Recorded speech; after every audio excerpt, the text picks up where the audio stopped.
6 mois plus tard, au printemps suivant, je me tenais devant un petit bâtiment rénové dans le quartier de la Croix-Rousse.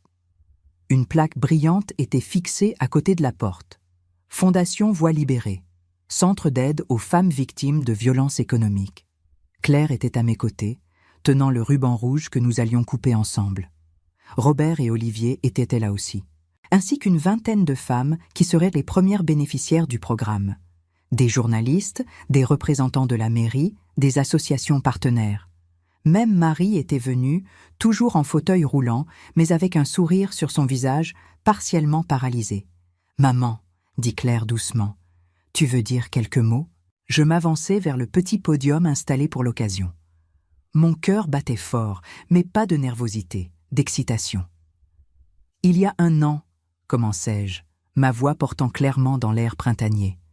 J'étais une femme invisible, une veuve silencieuse qui gardait des secrets, qui acceptait l'humiliation, qui se cachait derrière le confort de l'ombre. Aujourd'hui, je suis ici, devant vous tous, pour dire « plus jamais ». Un murmure d'approbation parcourut la foule. Cette fondation n'existe pas pour venger des torts passés. Elle existe pour donner à d'autres femmes ce que j'ai eu la chance de découvrir, leur propre force.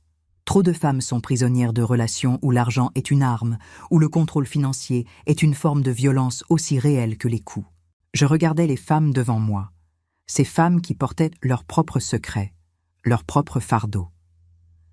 Voix libérée va vous offrir des conseils juridiques gratuits, un accompagnement psychologique, une aide financière temporaire pour échapper à des situations dangereuses et des formations professionnelles pour retrouver votre indépendance. Mais plus que tout, nous vous offrons quelque chose de plus précieux, la permission d'être vu, d'être entendu, d'exister pleinement. Des applaudissements éclatèrent. Je sentis des larmes couler sur mes joues, mais c'étaient des larmes de joie. Claire me rejoignit, prenant ma main. Ma mère m'a appris que le silence n'est pas une faiblesse, mais qu'il ne devrait jamais être une prison, dit-elle au micro. Elle m'a montré qu'il n'est jamais trop tard pour dire la vérité, jamais trop tard pour se battre, et jamais trop tard pour recommencer. Ensemble, nous coupâmes le ruban. La porte de la fondation s'ouvrit, et les femmes entrèrent une à une, franchissant le seuil vers leur nouvelle vie. Plus tard, lors de la réception, une jeune femme d'environ 30 ans s'approcha de moi. Elle avait un œil au beurre noir mal camouflé sous le maquillage, des mains tremblantes. « Madame Renard, » dit-elle doucement, « je m'appelle Sophie, j'ai lu votre histoire dans le journal, mon mari. Il contrôle tout notre argent. Je ne peux même pas acheter des chaussures pour mes enfants sans sa permission. Et quand je demande, il me frappe. Mon cœur se serra. « Vous êtes venu ici aujourd'hui seul ?» demandai-je. « Oui, je lui ai dit que j'allais faire les courses.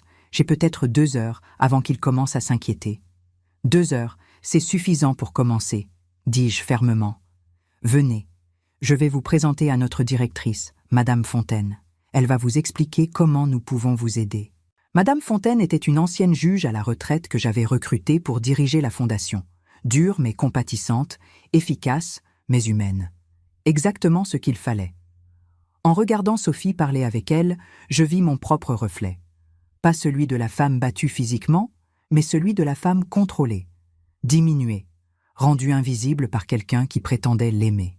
Robert s'approcha de moi, me tendant un verre de champagne. « Tu dois être fier, » dit-il. « Je suis comblé, » répondis-je. « Pour la première fois de ma vie, je sens que je fais quelque chose qui compte vraiment. » Henri serait fier aussi. Je pense que oui. Malgré ses défauts, au fond, il voulait faire le bien. Il s'est juste perdu en chemin. Comme beaucoup d'entre nous, dit Robert philosophiquement. Olivier nous rejoignit, tenant un verre de vin rouge. Impressionnant, Colette, vraiment impressionnant. Merci d'être venue de Bordeaux. Je ne manquerai ça pour rien au monde. Les 3, nous nous tenions ensemble, regardant les gens circuler dans le nouveau centre. Cette chose que j'avais créée à partir de la douleur et des secrets. Alors, dit Robert avec un sourire malicieux. Olivier me disait qu'il envisage de déménager à Lyon. Je me tournai vers Olivier, surprise. C'est vrai ? Il rougit légèrement. Je pensais, ma fille est ici, mes petits-enfants, et d'autres raisons. D'autres raisons ? répétai-je, amusé. Une raison en particulier, admit-il, mais je ne veux pas te presser. Je sais que tu es occupé avec la fondation, avec ta nouvelle vie. C'est vrai, admis-je, mais il y a toujours de la place pour les amis, de bons amis. Juste des amis ? Demanda-t-il, ses yeux verts pétillants. Pour l'instant, dis-je fermement, mais qui sait ce que l'avenir réserve ? Robert rit. Eh bien, Olivier, il semble que nous soyons tous les deux en compétition pour la patience. Je peux vivre avec ça, dit Olivier. Ce soir-là, après que tout le monde fut parti, je restais seul dans le centre. Je marchais dans les pièces vides, le bureau de conseil juridique, la salle de thérapie, la salle de formation, la petite bibliothèque que j'avais remplie de livres sur l'empowerment féminin. Je m'arrêtais devant une photo encadrée que j'avais accrochée dans l'entrée. C'était Henri et moi le jour de notre mariage, il y a 42 ans. Nous étions si jeunes, si pleins d'espoir, sans savoir tout ce qui nous attendait. « Je l'ai fait, Henri », murmurai-je à la photo. « J'ai utilisé ce que tu m'as laissé pour faire quelque chose de bien. J'espère que tu es fier. » Le visage figé d'Henri me souriait depuis le cadre. Mon téléphone vibra. Un message de Claire. « Les enfants disent de bonne nuit, grand-mère. Lucas veut savoir si tu peux l'aider avec son projet sur les femmes importantes de l'histoire la semaine prochaine. Il veut écrire sur toi. » Je souris en tapant ma réponse. « Dis-lui que je serai honorée et que l'histoire n'est pas encore terminée. » Parce que c'était vrai. Mon histoire n'était pas terminée. J'avais 66 ans maintenant, mais je me sentais plus jeune, plus vivante que jamais. Les semaines suivantes furent un tourbillon d'activités. La Fondation commença à recevoir des demandes d'aide de toute la région Auvergne-Rhône-Alpes. Nous aidâmes Sophie à quitter son mari violent, à obtenir une ordonnance restrictive, à trouver un appartement et un travail. Elle fut notre première vraie réussite. D'autres suivirent. Martine, 60 ans, dont le mari contrôlait chaque centime de sa pension. Nadia, 28 ans, empêchée par son père de travailler ou d'étudier. Isabelle, 45 ans, piégée dans un mariage où elle devait mendier pour de l'argent pour nourrir ses enfants. Chacune de leurs histoires résonnait en moi. Chacune d'elles était un rappel de pourquoi j'avais choisi de briser mon propre silence. Un après-midi de juin, je reçus un appel inattendu. Une voix masculine, jeune, hésitante. « Madame Renard ? C'est Lucas, le fils de Benoît. » Mon cœur s'arrêta. Lucas, mon petit-fils, que je n'avais pas vu depuis le procès. Lucas, mon chéri. « Comment vas-tu ? » Je vais bien. Maman m'a dit que je pouvais vous appeler si je voulais. J'ai fini mon projet. Sur vous. Et je voulais vous dire quelque chose. Je t'écoute. Je vous ai détesté, pendant des mois, pour ce que vous avez fait à papa. Mais ensuite, j'ai commencé à faire des recherches, à lire sur la violence économique, à comprendre ce que papa avait vraiment fait. Et maintenant... Il s'arrêta, sa voix se brisant. Et maintenant, je comprends. Vous n'avez pas détruit notre famille. Vous l'avez libérée. Et je voulais vous dire merci. Et je suis désolée. Les larmes coulèrent librement sur mon visage. Oh, Lucas, tu n'as pas à t'excuser. Tu réagissais à une situation impossible. Je peux venir vous voir. Avec maman et Chloé ? Comme avant ? Bien sûr, toujours. Vous êtes toujours les bienvenus. Après avoir raccroché, je m'assis dans mon fauteuil, regardant par la fenêtre les toits de Lyon brillants sous le soleil d'été. Ma vie n'était pas parfaite. Il y avait encore des cicatrices, des regrets, des relations à réparer. Mais pour la première fois depuis aussi longtemps que je pouvais me souvenir, j'étais heureuse, vraiment heureuse. Le téléphone sonna à nouveau. Olivier. Colette, j'ai une question. Je t'écoute. Je cherche un appartement à Lyon. Je me demandais, si tu pourrais m'aider à chercher. Tu connais la ville mieux que moi. Je souris. Avec plaisir. Quand veux-tu commencer ? Ce week-end ? Je pourrais venir vendredi soir. Peut-être qu'on pourrait dîner ensemble. Juste nous deux ? Juste nous deux, comme au bon vieux temps, mais mieux. D'accord, dis-je, sentant quelque chose s'ouvrir dans ma poitrine. Pas de l'amour, pas encore, mais de la possibilité, de l'espoir. Mieux, répétai-je. Oui, beaucoup mieux. Le soir, je sortis sur mon balcon. La ville s'étendait devant moi, des millions de lumières scintillant dans l'obscurité. Chacune représentant une vie, une histoire, des secrets gardés ou révélés. J'avais passé 65 ans à être invisible, mais maintenant, à 66 ans, j'étais enfin vue, entendue, vivante. Je levai mon verre de vin vers les étoiles. À la vérité, murmurai-je, à la liberté et au nouveau commencement. Et quelque part, dans le vent chaud de la nuit d'été, j'aurais juré entendre la voix d'Henri chuchoter. « Bien joué, ma Colette, bien joué. » Pendant le dîner, mon gendre a levé son verre et m'a humilié devant toute la famille. Je me suis tue. Tous ont ri. Mais pendant qu'il trinquait, j'observais chaque visage autour de cette table, sachant que dans quelques minutes, les secrets que j'avais gardés pendant des décennies allaient tous les détruire, un par un. Bonjour, je m'appelle Colette Renard, j'ai 65 ans, et voici l'histoire de la nuit où j'ai décidé que le silence avait un prix trop élevé. Avant de commencer, je vous demande gentiment, abonnez-vous à la chaîne, likez cette vidéo et commentez d'où vous nous écoutez. Votre participation compte énormément pour moi. Maintenant, place à l'histoire. La pluie battait fort contre les fenêtres de l'appartement à Lyon ce soir de décembre. Je pouvais entendre le vent hurler dehors, mais à l'intérieur de la salle à manger, le bruit était différent. Des rires sonores, des verres qui tintaient, des voix animées se disputant pour être entendues. C'était le dîner de Noël de la famille. Mon appartement, que j'avais hérité d'Henri à sa mort il y a 3 ans, était plein de monde. Des gens que j'aimais, des gens que je pensais m'aimer en retour. J'étais assise en bout de table, à la place qui avait toujours été la mienne depuis mon mariage. La nappe de lin blanc était impeccable, les bougies allumées illuminaient des visages souriants, et l'arôme du coq au vin emplissait l'air. Tout semblait parfait. Mais mes doigts tremblaient en tenant la serviette, et mon estomac était noué. Ce n'était pas à cause du stress du dîner. C'était à cause de ce que je savais, de ce que j'étais sur le point de faire. À ma droite se trouvait ma fille, Claire. Elle avait 38 ans, des cheveux châtains attachés en un chignon élégant, une robe bleu marine qu'elle avait achetée à Paris la semaine précédente. Elle riait de quelque chose que son mari, Benoît, venait de dire. Benoît Lacroix, mon gendre. 42 ans, avocat d'affaires, sourire trop confiant, costume trop cher. Il était assis à ma gauche, dominant la conversation comme il le faisait toujours. De l'autre côté de la table se trouvaient mes 2 petits-enfants. Lucas, 15 ans, tripotant son portable sous la table quand il pensait que personne ne regardait, et Chloé, 12 ans, robe rouge, yeux brillants, croyant encore que la famille était parfaite. À côté d'eux, mon frère cadet, Julien, 58 ans, et sa femme Simone. Et dans le coin, presque oubliée comme moi, se trouvait Marie, ma belle-sœur veuve, la sœur d'Henri, 70 ans, les yeux fatigués. Benoît remplit son verre de vin rouge. Un Bordeaux cher qu'il avait apporté, s'assurant de montrer l'étiquette à tout le monde. Il se leva, tapant son couteau contre son verre pour attirer l'attention.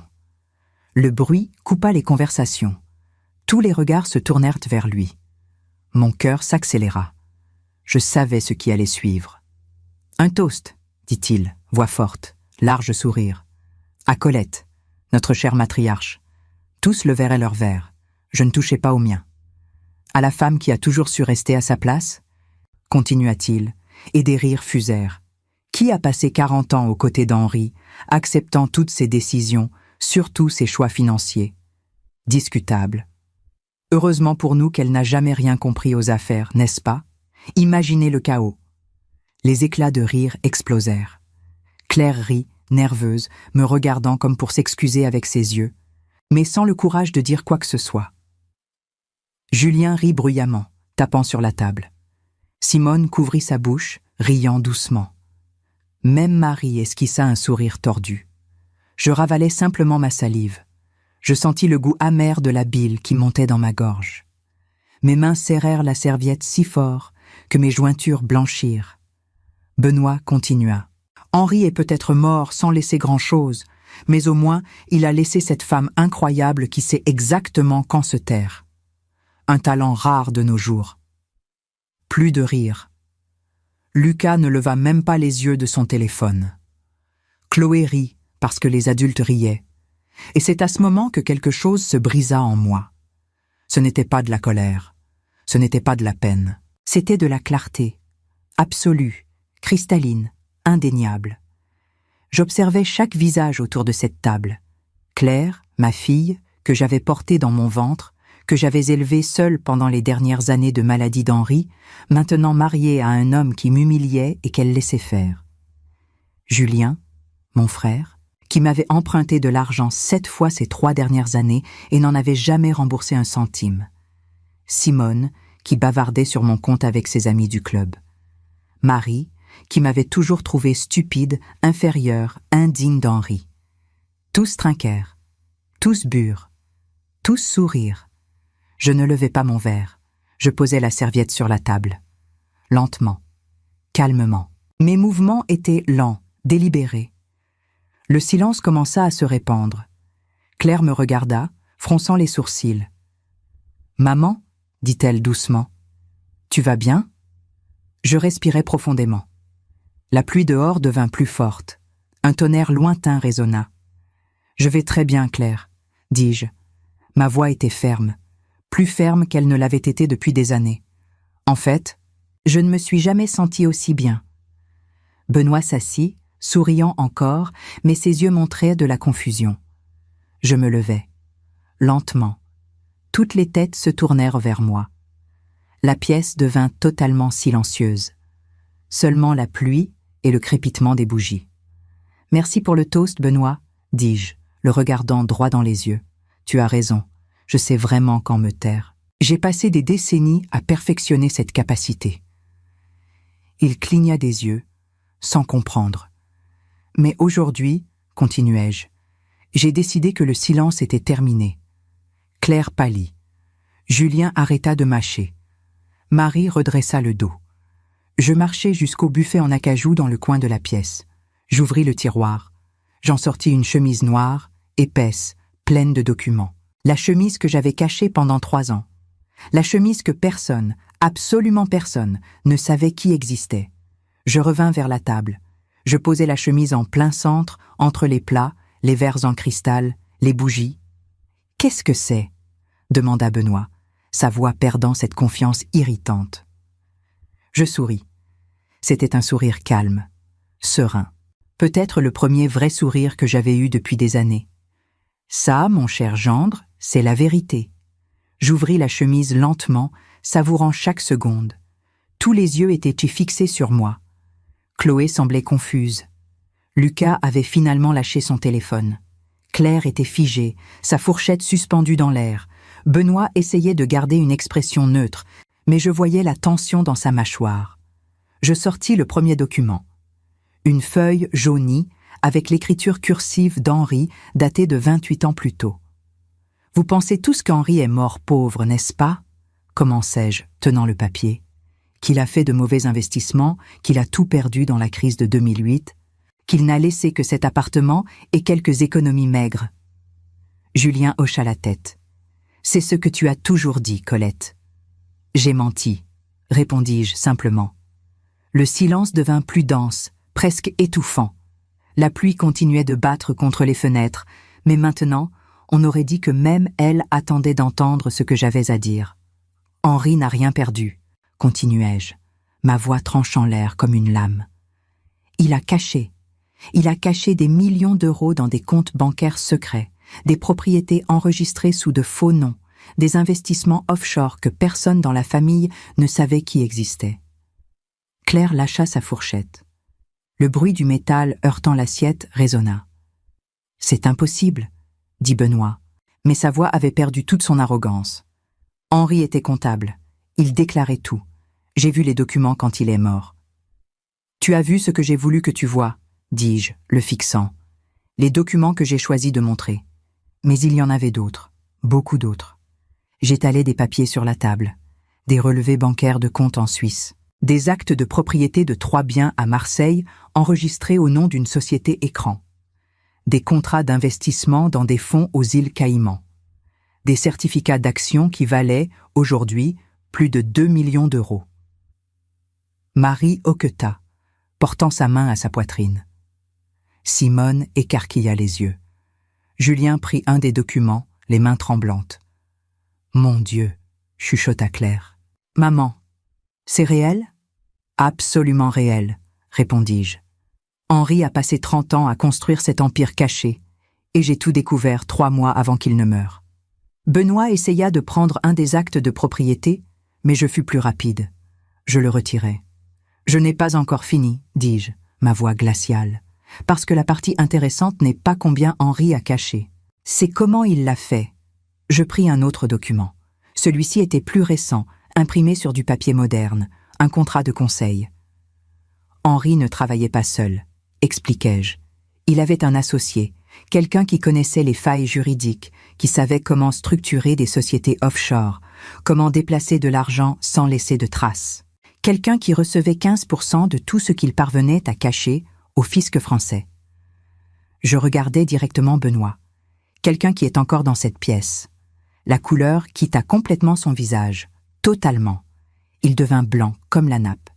Claire se tourna vers son mari, la voix tremblante. « Benoît ?» Il ouvrit la bouche, mais rien n'en sortit. Je continuais, implacable. Benoît Lacroix a commencé à travailler avec Henri en 2010.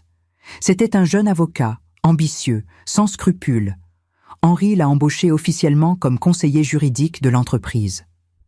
Mais le vrai travail se faisait dans l'ombre. Il montait des sociétés écrans, transférait des bénéfices vers des paradis fiscaux, créait de faux contrats pour justifier des mouvements suspects. Je jetai le contrat devant Benoît. Sa signature était là, à la fin de la page, claire et incontestable. « Tu as reçu plus de 300 000 € sur 8 ans, dis-je. C'est avec cet argent que tu as ouvert ton propre cabinet. C'est avec cet argent que tu as acheté cette BMW. C'est avec cet argent que tu as conquis ma fille. » Claire tremblait maintenant, des larmes coulant sur son visage. « Tu savais tout ça depuis tout ce temps et tu ne me l'as jamais dit ?» Je me tournai vers elle et ma voix devint plus douce, mais toujours ferme. « J'ai découvert 3 mois avant la mort de ton père, Claire. J'ai trouvé les documents dans son bureau, cachés derrière un faux mur dans une armoire. J'ai confronté Henri. Il était malade, le cancer était déjà avancé. Il m'a supplié de ne rien révéler. Il a dit qu'il allait tout arranger, qu'il allait tout transférer à mon nom avant de mourir, qu'il allait garantir mon avenir. » Je m'arrêtai, respirant profondément. Les souvenirs de cette conversation faisaient encore mal. Je l'ai cru, je me suis tue, et il a tenu parole. Il a tout transféré à mon nom 2 mois avant de mourir. Chaque compte, chaque propriété, chaque investissement. Tout est à mon nom depuis 3 ans. Julien laissa tomber son verre de vin. Le liquide rouge se répandit sur la nappe comme du sang. « Tu as des millions ?» balbutia-t-il. « Et tu ne nous l'as jamais dit ?»« Pourquoi je l'aurais dit ?» rétorquai-je, me tournant vers lui. « Pour que tu puisses me demander encore plus d'argent. De l'argent que tu n'as jamais remboursé. 7 prêts, Julien. 43 000 € au total. Je n'ai jamais revu un centime. » Il ouvrit la bouche, mais je levai la main. « Et ce n'était pas que toi. Simone, tu m'as demandé 15 000 pour rénover la cuisine. La cuisine que tu as rénovée a coûté 8 000. Où sont passés les 7 autres, Simone? Dans ce sac Louis Vuitton que tu portes aujourd'hui ?» Simone devint rouge, incapable de me regarder. Je me tournai vers Marie. La vieille dame était rigide, les mains croisées sur ses genoux. « Et toi, Marie, chère belle-sœur, toi qui m'as toujours trouvée inférieure, toujours pensé qu'Henri méritait mieux, toujours traitée comme une domestique dans ta propre maison. Tu savais qu'Henri t'a exclu du testament? Qu'il m'a expressément demandé de ne pas te donner un centime ?» Marie hoqueta. « Il n'aurait pas fait ça. »« Il l'a fait, confirmai-je. Parce que tu m'as maltraité, moi et Claire, pendant des années. Il l'a vu et il n'a jamais oublié. » Le silence était maintenant absolu. Seulement la pluie, de plus en plus forte, et la respiration lourde de tous autour de la table. Benoît trouva finalement sa voix. Elle était tremblante, désespérée. « Colette, nous pouvons parler de ça, nous pouvons. »« Nous ne pouvons rien, coupai-je, parce que je n'ai pas encore fini. » Je pris une autre enveloppe. Celle-ci était scellée avec un tampon officiel. « Voici le 2e secret, dis-je. Le secret qui va te détruire complètement, Benoît. » Claire sanglotait maintenant, ses mains couvrant son visage. Chloé commença à pleurer aussi, sans comprendre ce qui se passait. Lucas semblait pétrifié. J'ouvris l'enveloppe. J'en sortis une seule feuille. Claire n'est pas la fille d'Henri. Le monde s'arrêta. Claire leva les yeux, le visage mouillé de larmes, les lèvres tremblantes. « Qu'est-ce que tu as dit ?» Je tins la feuille à deux mains. Un test ADN, daté de mars 1986, 1 mois après la naissance de Claire. Henri était stérile, dis-je, chaque mot pesant des tonnes. Un accident de moto quand il avait 20 ans. Il ne pourrait jamais avoir d'enfant biologique. Mais il ne me l'a jamais dit. Je l'ai découvert après nos fiançailles. Il avait peur que j'annule le mariage. Claire hyperventilait maintenant. Benoît attrapa son bras, mais elle se dégagea violemment. Je l'aimais trop pour le quitter, continuai-je, des larmes commençant à se former dans mes propres yeux maintenant. J'ai accepté. Nous avons décidé d'essayer l'adoption, mais avant ça, j'ai commis une erreur. Julien était figé, me regardant comme s'il ne m'avait jamais vu de sa vie. J'ai eu une liaison, ça a duré 3 mois, avec un collègue de travail de la banque où j'étais secrétaire, un homme nommé Olivier Moreau. Quand j'ai découvert que j'étais enceinte, j'ai paniqué. J'ai mis fin à la liaison. Je n'ai jamais rien dit à Olivier. J'ai tout dit à Henri. Je regardais Claire, implorant avec mes yeux qu'elle comprenne. Henri m'a pardonné. Il a dit que c'était un cadeau, que c'était sa chance d'être père. Il t'a déclaré comme sa fille. Il t'a élevée. Il t'a aimée plus que tout au monde. Tu étais la prunelle de ses yeux, Claire. Ça n'a jamais été un mensonge. Mais je ne suis pas sa fille, chuchota Claire, la voix brisée. Biologiquement, non, admis-je. Mais pour tout ce qui compte, tu l'as toujours été. Benoît explosa. C'est dingue. Pourquoi tu détruis tout maintenant? Pourquoi? Je me tournai vers lui et toute la douceur disparut de ma voix.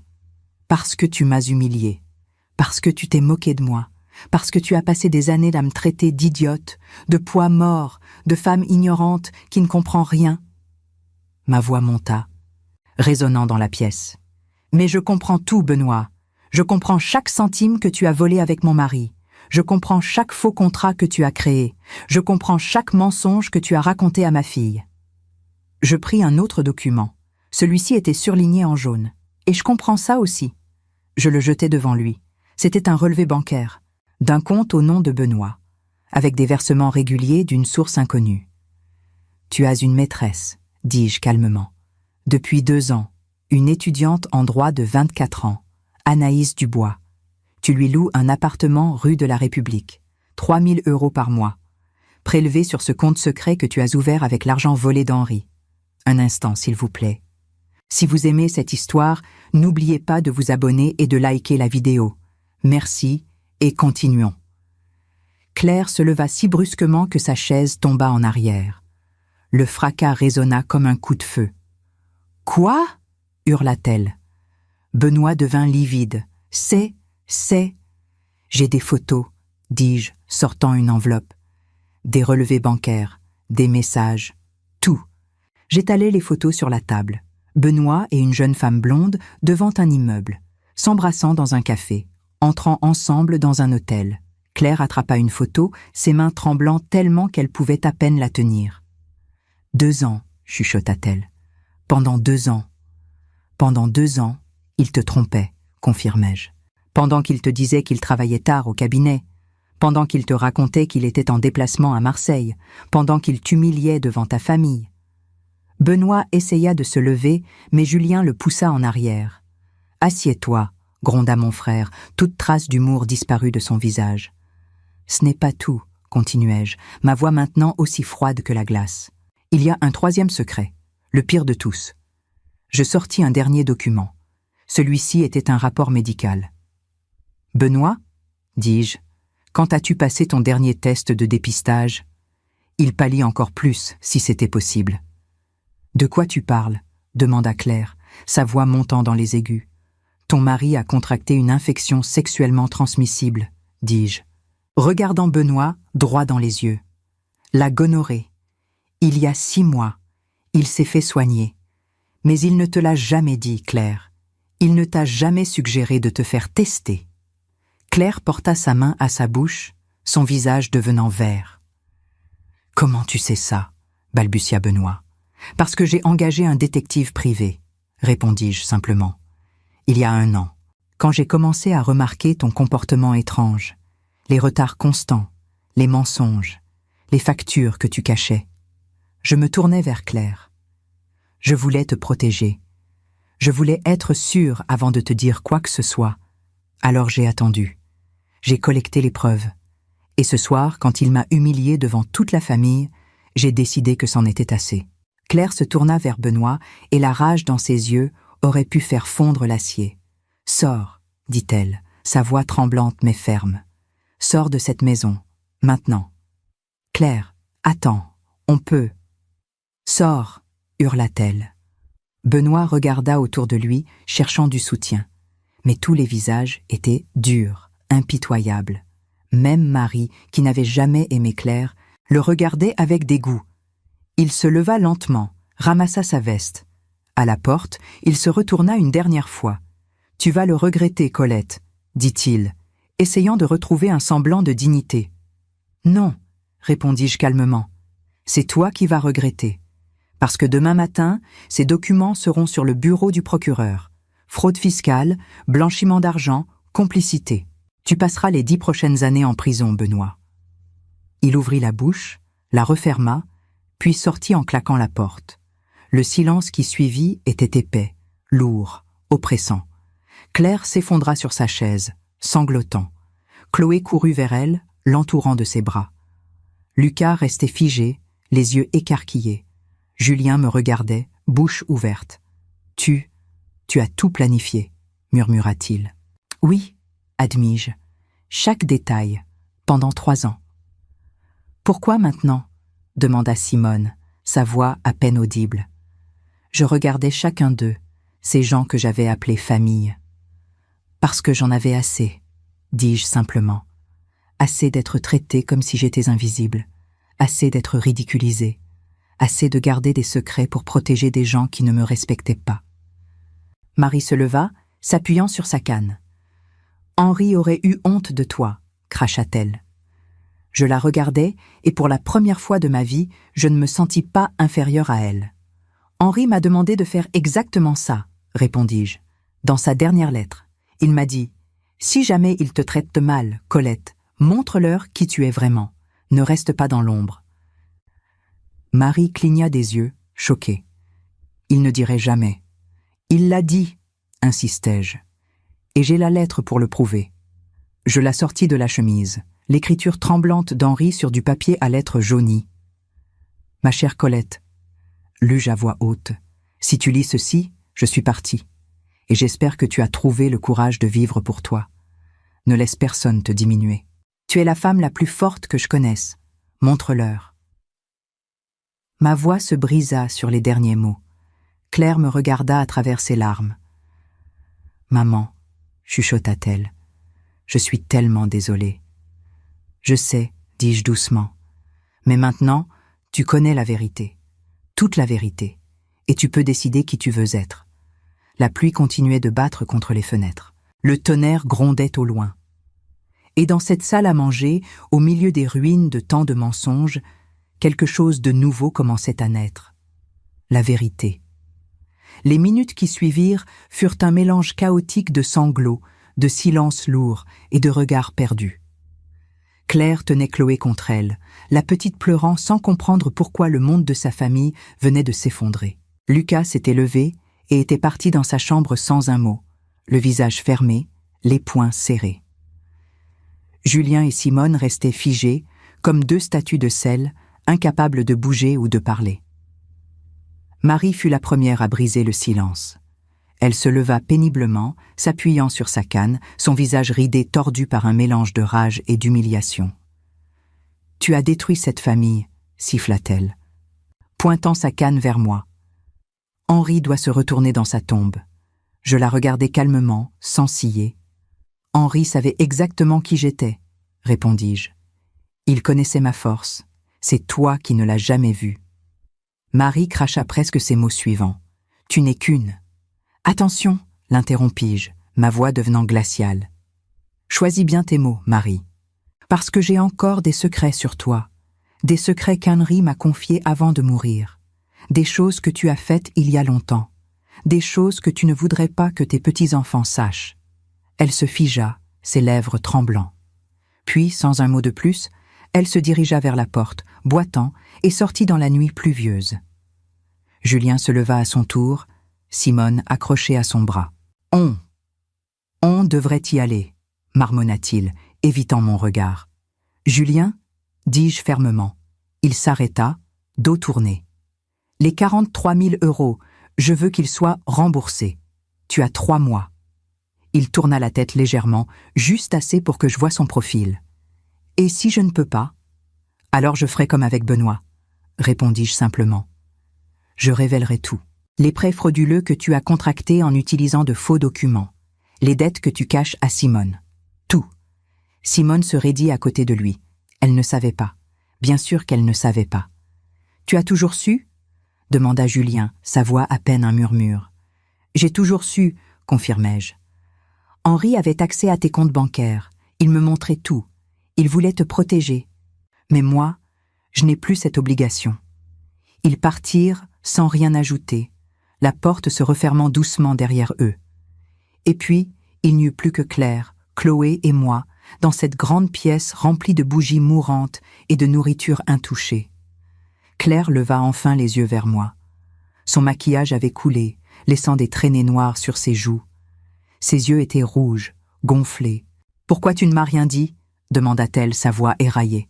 « Sur papa, sur ma vraie paternité. Pourquoi attendre si longtemps ?» Je m'assis lentement, mes genoux craquant. La fatigue commençait à me peser, mais je devais finir. Elle méritait toute la vérité. « Parce que Henri était ton vrai père, » dis-je doucement. « Peu importe la biologie, il t'a choisi, il t'a aimé.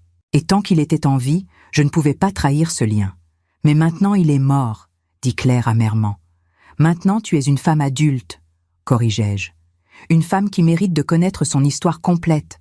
Pas pour te blesser, Claire, mais pour te libérer. » « Me libérer ?» Elle rit, un rire sans joie. « Tu viens de détruire mon mariage ? De révéler que mon père n'était pas mon père, que tu as caché des millions pendant des années. Comment ça me libère ?» Je tendis la main vers elle à travers la table. Elle hésita, puis la prit. « Parce que maintenant tu sais qui sont les gens autour de toi, » dis-je. « Tu sais qui t'aiment vraiment et qui t'utilise. Tu sais que ton mari te trahissait, te mentait, te mettait en danger. Tu sais que ton oncle profitait de ta grand-mère. Tu sais tout. Et mon vrai père, » chuchota-t-elle, « Olivier Moreau, il sait que j'existe ?» Je secouai la tête. « Non, je ne lui ai jamais dit, mais j'ai son adresse.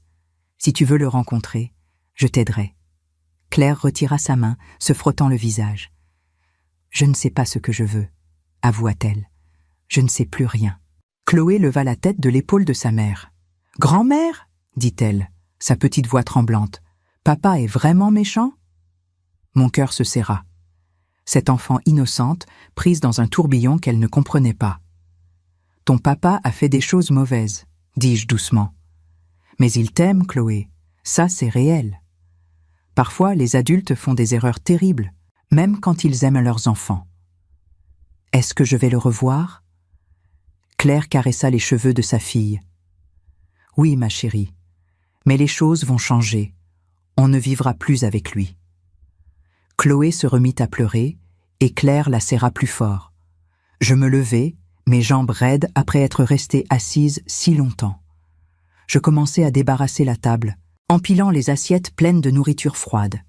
« Maman, laisse, » dit Claire, « je vais faire ça. »« Non, » répondis-je. « Va coucher Chloé, et va voir Lucas, il a besoin de toi ce soir. » Claire hocha la tête, prenant Chloé par la main et montant l'escalier vers les chambres d'invités à l'étage.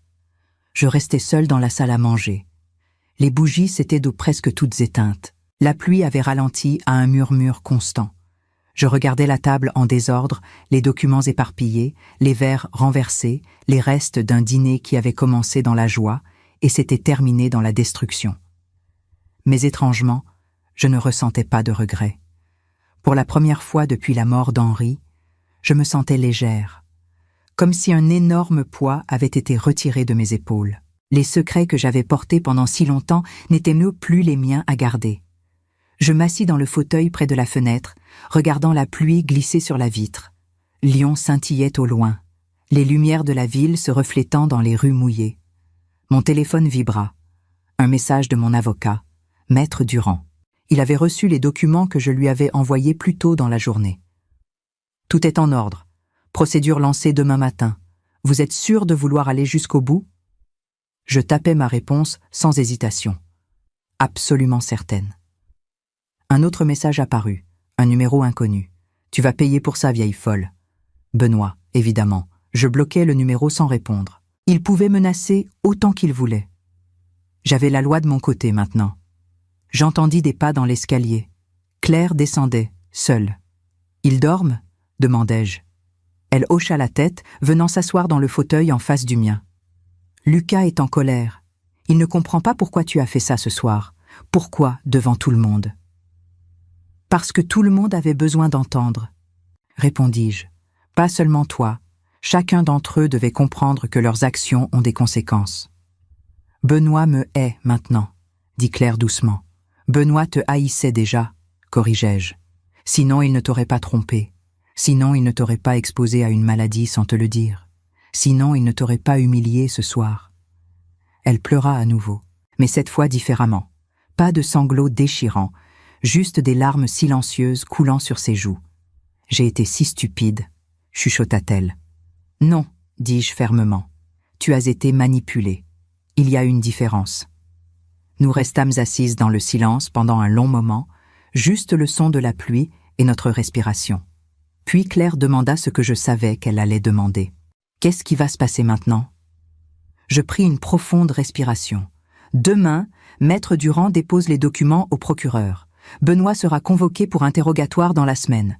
Avec les preuves que nous avons, ils ouvriront une enquête formelle. Et moi? Toi, tu es protégé. J'ai fait en sorte que ton nom soit clair dans tout ça. Tu n'as signé aucun document frauduleux. Tu n'étais pas au courant de ces activités illégales. Et l'argent? Tout cet argent que papa a caché? Il est à moi, légalement, proprement. Henri a tout régularisé avant de mourir.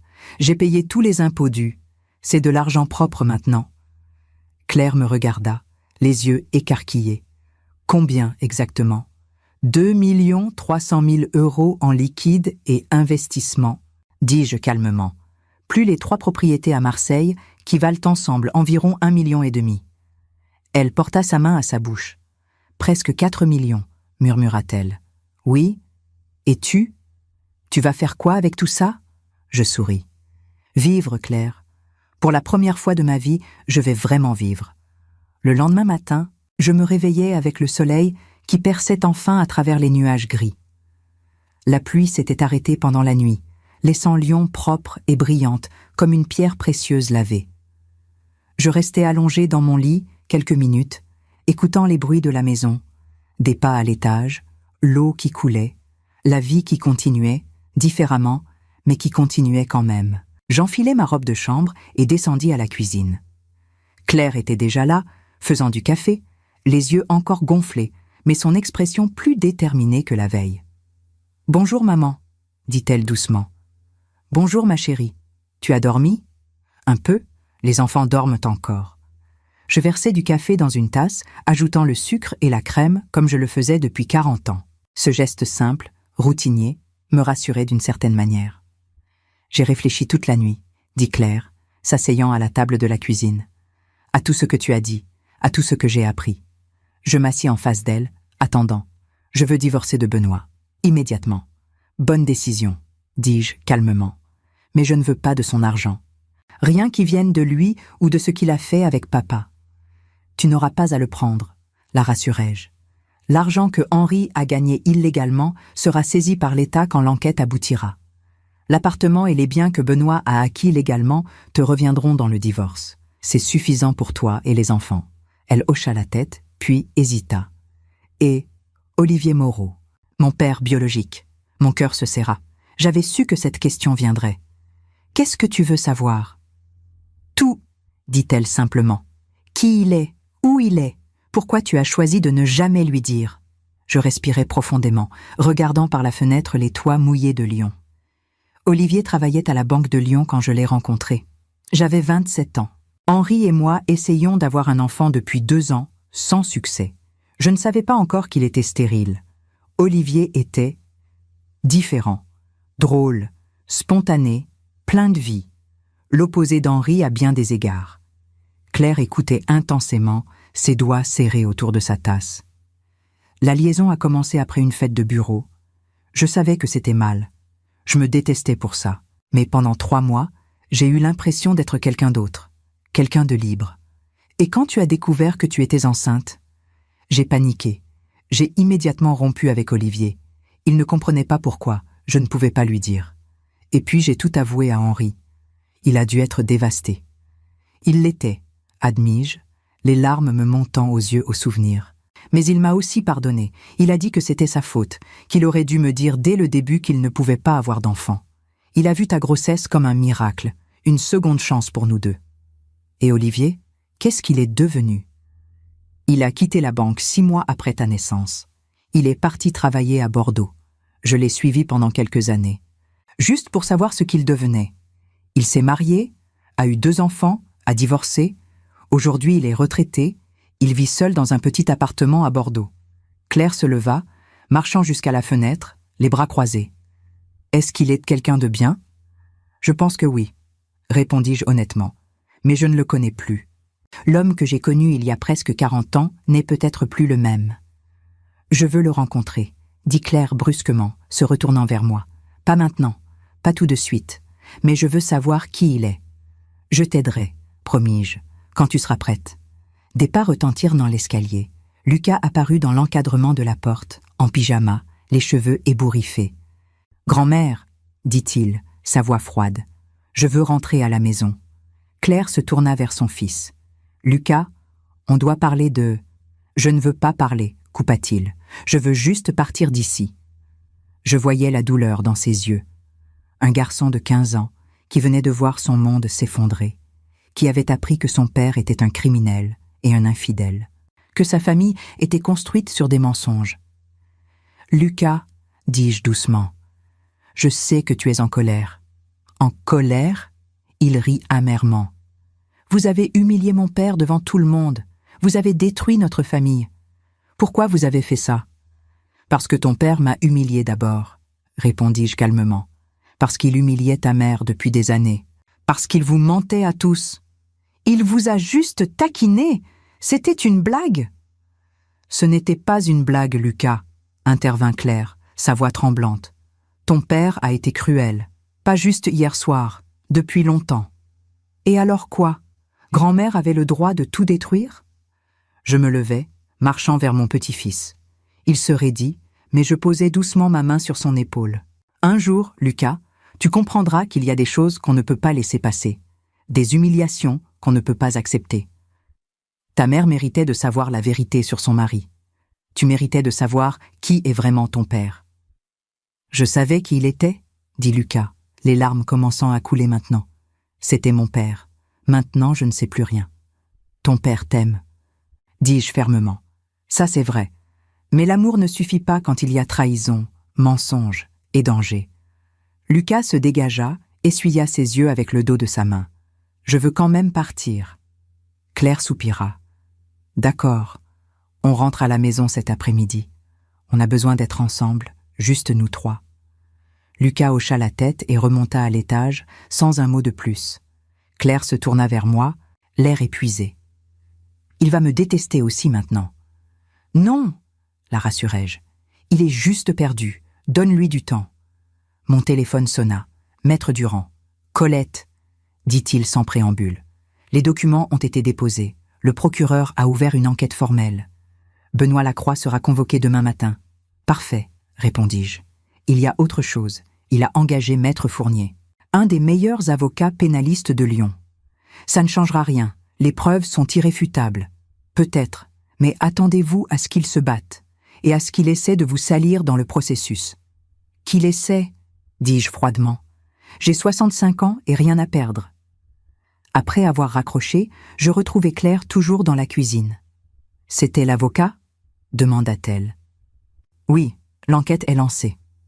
Elle hocha la tête, puis me regarda avec une expression que je ne pouvais pas tout à fait déchiffrer. « Maman, qu'est-ce que tu vas faire maintenant? Avec tout cet argent, avec ta vie ?» Je souris. J'ai un plan, en fait. Vraiment? Les propriétés à Marseille, je vais les vendre. Avec cet argent, je vais créer une fondation. Une fondation. Pour les femmes victimes de violences économiques. Les femmes qui sont contrôlées par leur mari à travers l'argent. Qui ne peuvent pas partir parce qu'elles n'ont pas de ressources. Qui sont humiliées et diminuées comme je l'ai été. Claire me regarda, les yeux écarquillés. C'est une merveilleuse idée, maman. C'est ce que Henri aurait voulu, dis-je doucement. Au fond, malgré ses défauts, il voulait que je sois forte. Il me l'a dit dans sa dernière lettre. Il voulait que j'utilise cet argent pour faire quelque chose de bien. Et le reste? Les 2 millions en investissement? Une partie pour toi et les enfants, pour que vous soyez en sécurité pendant le divorce et après. Une partie pour moi, pour vivre confortablement mes dernières années, et le reste. Aaron verra. Claire vint vers moi et, pour la première fois depuis des années, m'enlaça vraiment. Pas une étreinte polie, forcée, mais une vraie étreinte, pleine de gratitude et d'amour. « Merci, maman », chuchota-t-elle, pour m'avoir libérée. Je la serrai fort, respirant l'odeur de son shampoing, sentant son cœur battre contre le mien. « C'est moi qui devrais te remercier, » murmurai-je. « Tu m'as donné une raison de me battre. » L'après-midi même, Claire et les enfants partirent. Je les regardais depuis ma fenêtre charger leurs valises dans la voiture, Lucas le visage fermé, Chloé encore confuse, Claire épuisée, mais debout. Elle me fit un signe de la main avant de démarrer. Je le lui rendis, puis la voiture disparut au coin de la rue, avalée par la circulation lyonnaise. Le silence qui suivit leur départ était différent de celui d'avant. Ce n'était plus le silence de l'attente, du secret gardé.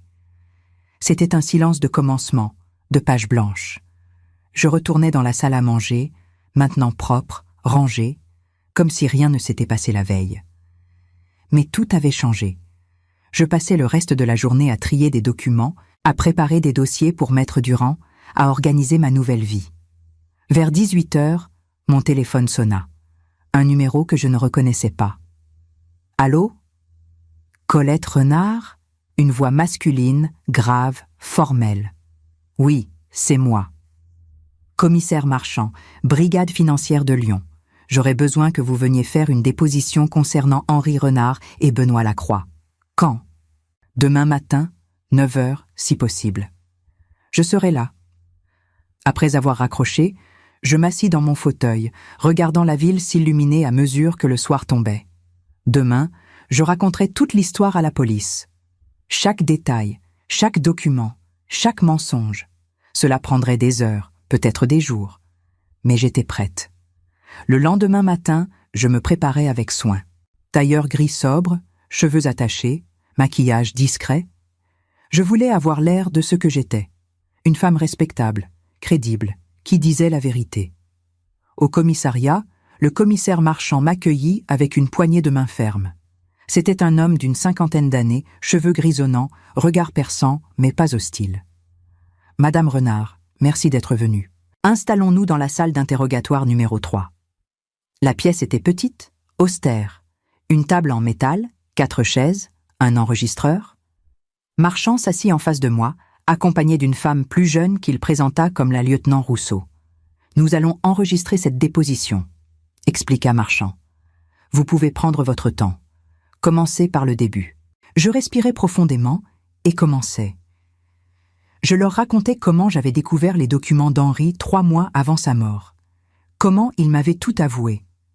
Comment Benoît était impliqué depuis 2010. Je sortis les copies que j'avais préparées, contrats, relevés bancaires, emails, tout. Rousseau prenait des notes frénétiquement. Marchand écoutait, hochant la tête de temps en temps, posant des questions précises. « Ces comptes en Suisse, vous y avez accès ? » « Oui. Henri a tout transféré à mon nom en 2022. J'ai tous les codes, tous les documents de transfert. Et vous n'avez pas touché à cet argent depuis ? J'ai régularisé la situation fiscale. J'ai payé tous les impôts dus sur ces sommes. J'ai les reçus du Trésor public. Marchand leva un sourcil. Vous avez régularisé des millions d'euros cachés sans que personne ne le sache? Mon avocat, Maître Durand, m'a aidé. Tout est légal maintenant. Je n'ai rien à cacher. L'interrogatoire dura 4 heures. Ils passèrent en revue chaque document, chaque transaction, chaque détail de l'association entre Henri et Benoît. À la fin, Marchand se pencha en arrière dans sa chaise, l'air impressionné malgré lui. « Madame Renard, je dois dire que c'est rare de voir quelqu'un venir nous apporter un dossier aussi complet. Habituellement, c'est nous qui devons creuser pendant des mois. J'ai eu 3 ans pour préparer, répondis-je simplement. Pourquoi maintenant? Demanda Rousseau. Pourquoi pas il y a 3 ans?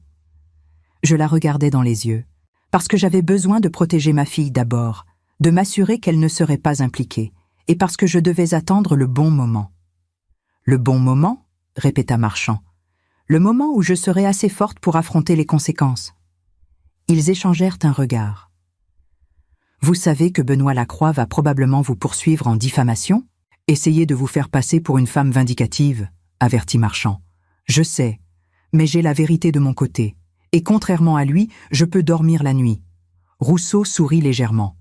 Vous êtes une femme remarquable, Madame Renard. Non, dis-je en me levant. Je suis juste une femme qui en a eu assez d'être invisible. En sortant du commissariat, je me sentis encore plus légère. Chaque étape, chaque révélation enlevait un autre poids de mes épaules. Mon téléphone vibra. Un message de Claire. Benoît est venu chercher ses affaires. Il était furieux. Il a menacé de demander la garde des enfants. Maman, j'ai peur. Je m'arrêtai net sur le trottoir, le sang bouillonnant dans mes veines.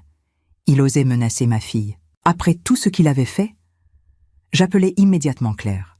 « Ne t'inquiète pas, dis-je fermement. Il ne peut rien faire. Aucun juge ne lui donnera la garde avec une enquête criminelle en cours. Et s'il continue à te harceler, on demandera une ordonnance restrictive.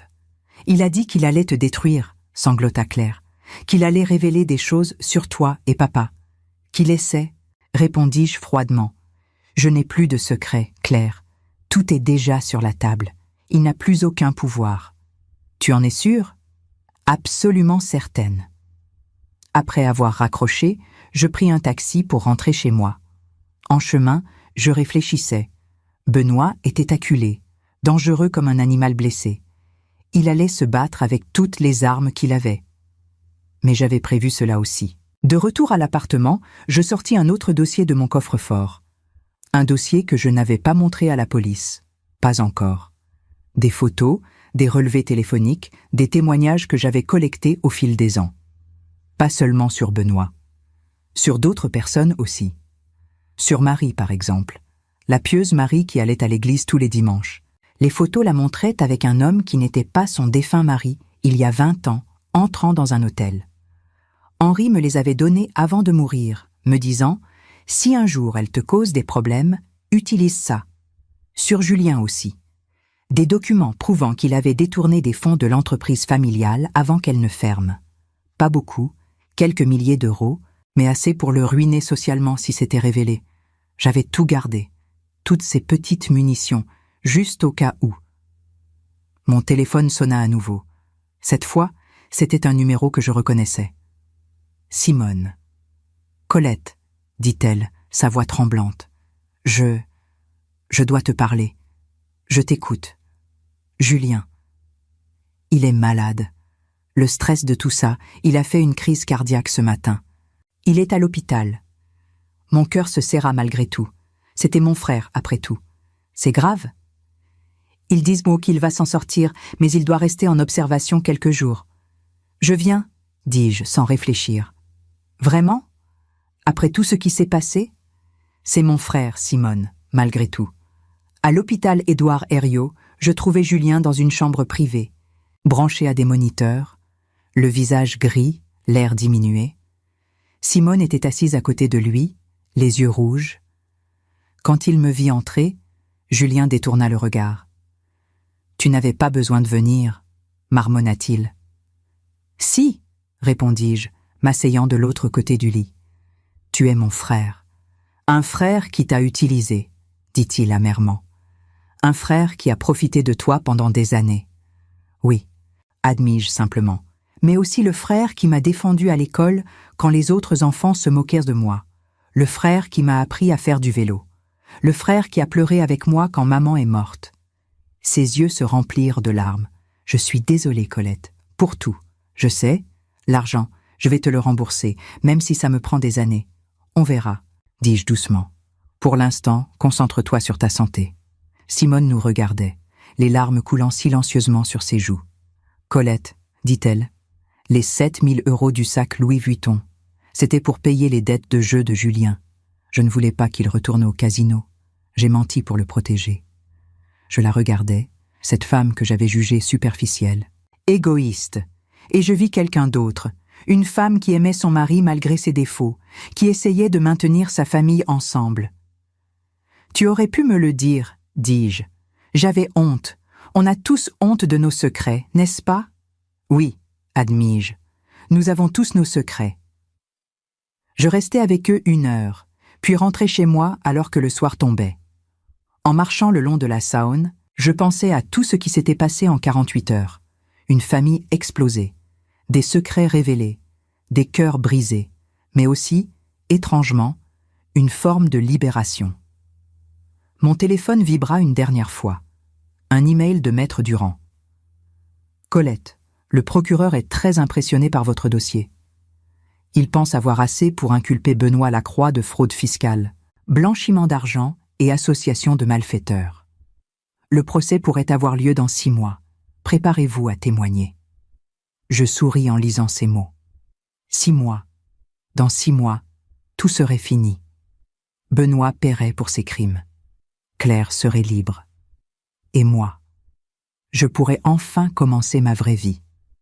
Les semaines qui suivirent furent un tourbillon d'activités juridiques, d'interviews avec les enquêteurs et de réorganisation de ma vie. Benoît avait effectivement engagé Maître Fournier, et comme prévu, ils essayèrent de me salir dans la presse. Des articles apparurent dans les journaux locaux. Veuve vengeresse détruit son gendre, ou l'héritage de la haine, une famille lyonnaise déchirée. Mais Maître Durand avait également contacté la presse. Et d'autres articles contrebalançaient le récit. Une femme courageuse dénonce la corruption. Et 65 ans et elle ose enfin parler. L'opinion publique était divisée. Certains me voyaient comme une héroïne, d'autres comme une vieille femme amère. Mais je m'en fichais. Je savais qui j'étais. Claire venait me voir 2 fois par semaine avec les enfants. Lucas commençait lentement à comprendre. Un soir, alors que nous étions seuls dans la cuisine pendant que Chloé regardait la télévision, il me dit « Grand-mère, papa a appelé hier. Il pleurait. »« Et qu'est-ce que tu as ressenti ?» demandai-je doucement. J'ai eu de la peine pour lui, mais j'étais aussi en colère, parce qu'il a menti à maman, parce qu'il nous a tous menti. C'est normal de ressentir les deux, Lucas. L'amour et la colère peuvent coexister. Est-ce que tu l'aimes encore, papa Henri, même après avoir découvert tout ce qu'il a fait ? Je réfléchis à sa question. Vraiment réfléchis. Oui, répondis-je finalement. Je l'aime toujours, mais j'aime aussi la vérité plus que mes sentiments. Et parfois, aimer quelqu'un signifie reconnaître ses fautes. Lucas hocha la tête, semblant digérer cette réponse. Tu crois que maman va retrouver quelqu'un d'autre ? Peut-être, un jour, quand elle sera prête. Mais d'abord, elle doit se retrouver elle-même. Et toi, tu as déjà pensé à refaire ta vie ? Je souris à cette idée. À 65 ans, je pense que mes jours de romance sont derrière moi, Lucas. Maman dit que 65. C'est le nouveau 50, dit-il avec un demi-sourire. Ta maman est gentille, mais pour moi, 65, c'est le nouveau chapitre, pas de romance nécessaire. Mais en vérité, quelque chose d'inattendu s'était produit. Lors d'une de mes visites au commissariat pour compléter ma déposition, j'avais rencontré un homme. Il s'appelait Robert Mercier, avocat bénévole pour une association d'aide aux victimes. 68 ans, veuf depuis 5 ans, sourire chaleureux, yeux intelligents.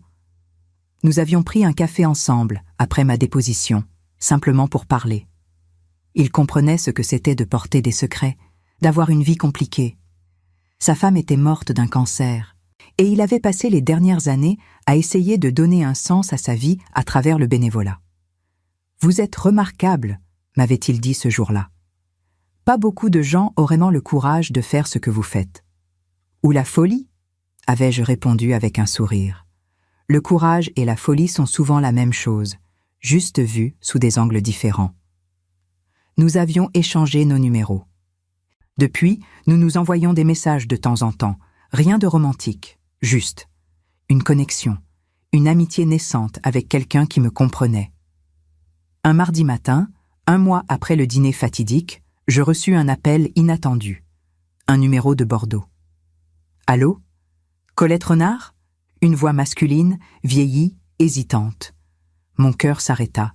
Je reconnaissais cette voix, même après près de 40 ans. « Olivier ? Oui, c'est moi. » Un silence, long, lourd, chargé de décennies. « Comment as-tu eu mon numéro ? » « Ta fille, Claire, elle m'a contacté il y a 2 semaines. Elle m'a tout expliqué.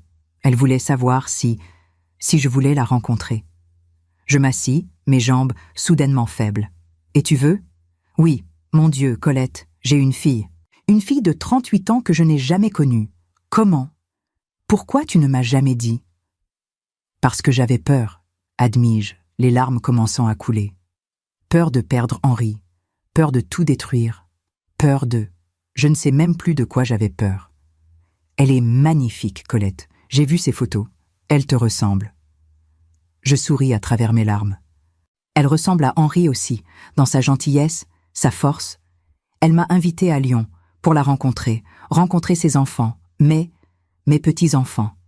Tu vas venir ? Je ne sais pas. C'est tellement, c'est trop. Je ne sais pas comment gérer ça. Olivier, dis-je fermement, tu as raté 38 ans de sa vie. Ne rate pas le reste. Un autre silence. Tu as raison. Je viens ce week-end. Claire a dit que tu serais là aussi ? Si tu veux que je sois là, oui. S'il te plaît, j'aurais besoin de te voir, de comprendre, de pardonner peut-être, ou de me détester, dis-je doucement. Non, répondit-il. Je ne peux pas te détester, Colette. J'ai passé 40 ans à essayer d'oublier ce que nous avions partagé, mais je n'ai jamais réussi. Tu as toujours été quelque chose de spécial. Ces mots me transpercèrent. Toutes ces années, je pensais qu'il m'avait oublié, qu'il avait continué sa vie sans un regard en arrière. Je suis désolée, chuchotai-je. Pour tout. Moi aussi. On était jeunes, on était perdus, mais regarde ce qui en est sorti. Une fille incroyable, des petits-enfants. C'est un miracle, non ? Oui, admis-je. Un miracle né d'une erreur. Les meilleurs miracles le sont souvent. Le samedi suivant, je me préparais avec un soin particulier. Robe simple mais élégante, cheveux coiffés, maquillage discret. Claire avait organisé un déjeuner dans un restaurant tranquille du Vieux-Lyon. Juste elle, Olivier, les enfants et moi. J'arrivais en avance, mes mains tremblant légèrement. Quand Olivier entra, je le reconnus immédiatement, malgré les années. Ses cheveux étaient gris, son visage marqué par le temps, mais ses yeux étaient les mêmes. Ces yeux verts que j'avais aimés il y a si longtemps. Il me vit et s'arrêta. Nous nous regardâmes à travers le restaurant, 2 étrangers qui s'étaient autrefois connus intimement. Puis Claire arriva, brisant le moment, et les présentations commencèrent. « Papa, Olivier », se corrigea Claire, nerveuse. « Voici Lucas et Chloé. Les enfants, voici. »« Votre grand-père », termina Olivier doucement, ses yeux brillants de larmes non versées. Le déjeuner fut étrange, émotionnel, mais aussi étrangement beau. Olivier posa des questions sur la vie de Claire, ses études, sa carrière, son mariage raté. Il écouta avec une attention totale, comme s'il essayait de rattraper chaque seconde perdue. Lucas était méfiant au début, mais Olivier avait un don avec les enfants. Il parla de son travail comme ingénieur, des projets de construction qu'il avait supervisés à Bordeaux. Lucas s'anima, posant des questions techniques. Chloé, toujours plus directe, demanda simplement « Pourquoi grand-mère ne t'a jamais parlé de maman ?» Le silence tomba. Tous les yeux se tournèrent vers moi. « Parce que j'ai fait une erreur, » répondis-je honnêtement. Une grosse erreur. J'ai eu peur et j'ai pris une décision que je regrette maintenant. Mais maman existe grâce à cette erreur, dit Chloé avec la logique simple de l'enfance. Alors, c'était peut-être pas vraiment une erreur. Claire sourit, les larmes aux yeux. Olivier rit doucement. De la bouche des enfants, murmura-t-il. Après le déjeuner, Claire emmena les enfants faire du shopping, nous laissant seuls, Olivier et moi, devant nos tasses de café vides. « Tu es heureuse ?» me demanda-t-il finalement. « Je le deviens », répondis-je. Pour la première fois depuis très longtemps, je me sens libre. Henri était un homme chanceux de t'avoir. Henri était compliqué, comme nous tous. Claire m'a parlé un peu de ce qui s'est passé avec son mari, avec les secrets. Nous avions tous des secrets, dis-je. Maintenant ils sont dehors, c'est douloureux, mais c'est aussi libérateur. Olivier tendit la main à travers la table. Après une hésitation, je la pris. « Merci, dit-il, de m'avoir donné cette chance, de connaître ma fille. C'est elle qui a choisi, dis-je. C'est une femme extraordinaire, comme sa mère. » Je rougis, me sentant soudainement comme une adolescente. « Olivier, je ne dis pas ça pour, je ne cherche rien, Colette. Mais je veux que tu saches, tu as toujours été quelqu'un de spécial pour moi. Et maintenant, en te revoyant, en voyant la femme courageuse que tu es devenue, je suis impressionné. Je suis juste fatiguée d'être invisible, dis-je simplement. Tu n'as jamais été invisible pour moi. Les mois qui suivirent furent une période de transformation profonde. L'enquête contre Benoît progressait rapidement. Le procureur avait rassemblé assez de preuves pour une inculpation formelle. Fraude fiscale aggravée, blanchiment d'argent et complicité dans des opérations financières illégales. Son procès était fixé pour septembre, 6 mois après le dîner qui avait tout déclenché. Claire avançait dans sa procédure de divorce. Benoît tentait de négocier, proposant des arrangements financiers, mais Claire restait ferme. Elle ne voulait rien de lui, sauf la liberté. Maître Durand gérait tout avec une efficacité redoutable. Quant à moi, j'avais commencé à mettre en place ma fondation. Je l'avais appelée Voix libérée, un nom simple pour une mission claire, aider les femmes victimes de violences économiques à retrouver leur indépendance. J'avais vendu 2 des 3 propriétés à Marseille, gardant la plus petite comme possible, résidence secondaire. L'argent de la vente, près d'1 million d'euros, constituait le fonds de départ de la fondation. Robert Mercier m'aidait bénévolement, avec les aspects juridiques. Nous nous voyons maintenant plusieurs fois par semaine, partageant des déjeuners, des promenades le long de la Saône, des conversations qui duraient des heures. Ce n'était pas de l'amour, pas au sens romantique traditionnel, mais c'était quelque chose de précieux, une amitié profonde, une connexion intellectuelle, un respect mutuel. « Tu as pensé à qui dirigera la fondation au quotidien ?» me demanda-t-il un jour, alors que nous marchions dans le parc de la Tête d'Or. « J'ai quelques idées. Il me faut quelqu'un qui comprend vraiment ce que ces femmes vivent. Quelqu'un avec de l'expérience. Quelqu'un comme toi. » Je ris.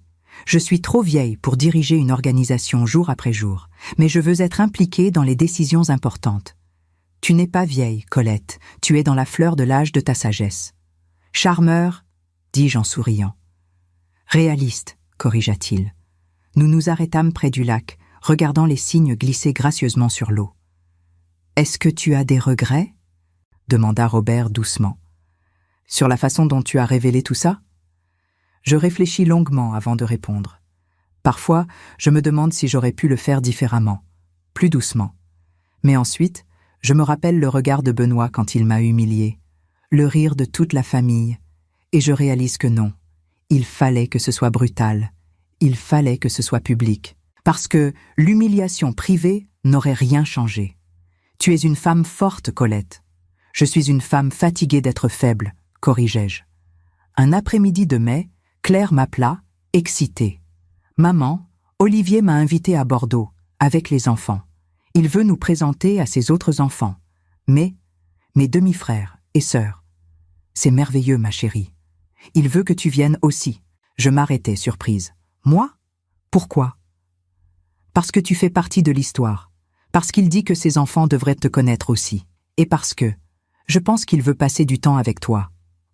Claire, tu sais qu'entre Olivier et moi, il n'y a rien. C'était il y a presque 40 ans. Je sais, maman, mais peut-être qu'il pourrait y avoir quelque chose maintenant. pas nécessairement romantique, mais de l'amitié, de la compagnie. J'ai déjà Robert pour ça. Robert est merveilleux. Mais Olivier, c'est différent. Il fait partie de notre histoire familiale maintenant. Et je vois comment il te regarde quand on se voit. Il y a quelque chose là. Claire. Je ne dis pas que tu dois tomber amoureuse de lui, maman. Je dis juste, donne-lui une chance. Donne-toi une chance. Le week-end suivant, je me retrouvais dans le train pour Bordeaux, regardant la campagne française défiler par la fenêtre. Claire et les enfants étaient avec moi, Lucas avec ses écouteurs, Chloé lisant un livre, Claire regardant son téléphone nerveusement. « Tu es prête ?» me demanda-t-elle. « Est-ce qu'on n'est jamais vraiment prêt pour ces choses ?» répondis-je. À la gare de Bordeaux, Olivier nous attendait avec 3 autres personnes. Un homme d'environ 40 ans, une femme de 35 ans environ et un jeune homme dans la vingtaine.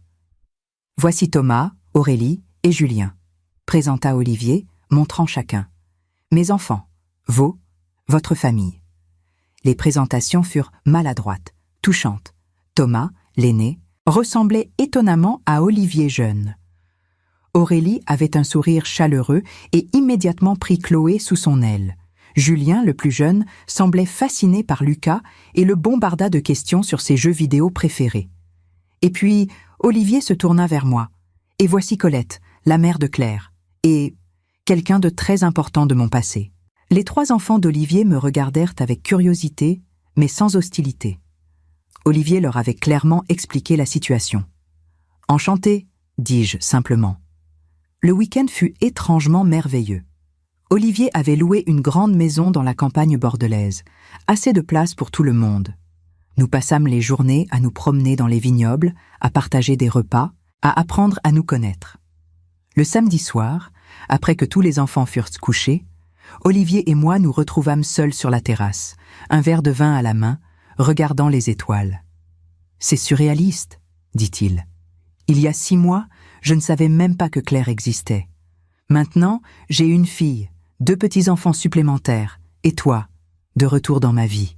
La vie est imprévisible, » dis-je doucement. « Est-ce que tu regrettes ce qui s'est passé entre nous, il y a toutes ces années ?»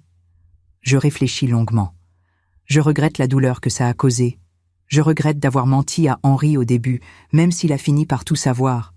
Mais je ne regrette pas Claire. Je ne regrette pas d'avoir connu ce que c'était d'être, vivante, même brièvement. Tu n'étais pas heureuse avec Henri. J'aimais Henri, profondément.